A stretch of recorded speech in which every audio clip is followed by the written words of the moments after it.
வேலையை பார்த்தானே கெட்ட விஷயங்களையா சொல்லி கொடுப்பாரு? நல்ல விஷயத்த தானே சொல்லுவாரு. நீங்க திருந்தணும், இன்னும் திருந்தாத நபர்கள் திருந்தணுங்கிற காரியத்தை தானே சொல்லி கொடுப்பாரு. வரவேற்கலாமே.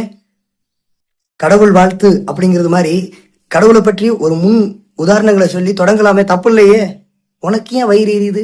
இன்னும் திருவாசகத்தையும் தேவாரத்தையும் பாடக்கூடாதுன்னு யார் சொன்னா? ஐயா, நான் ஒரு கிறிஸ்தவன் ஐயா. நான் என் வீட்டில் குரான் படிப்பையா, திருக்குரான் படிப்பேன். என் வீட்டில் இருக்கு.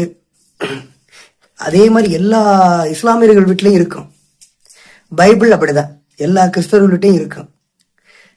நான் கிறிஸ்தவனா இருந்தாலும் பகவத்கீதையை ரொம்ப ரொம்ப படிப்பேன், விரும்பி படிப்பேன்.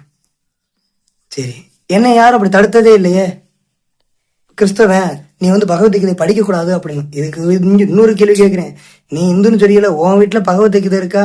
இந்துன்னு சொல்ற எல்லார் வீட்லையும் பகவத்கீதை இருக்கா? இந்துன்னு சொல்ற எல்லார் வீட்லையும் பகவத்கீதை இருக்கா? கிறிஸ்தவனாவது இஸ்லாமியனாவது அவங்களுடைய மதத்தை பின்பற்றவங்க இந்த படிக்கணும்னு சொல்லி கட்டாயம்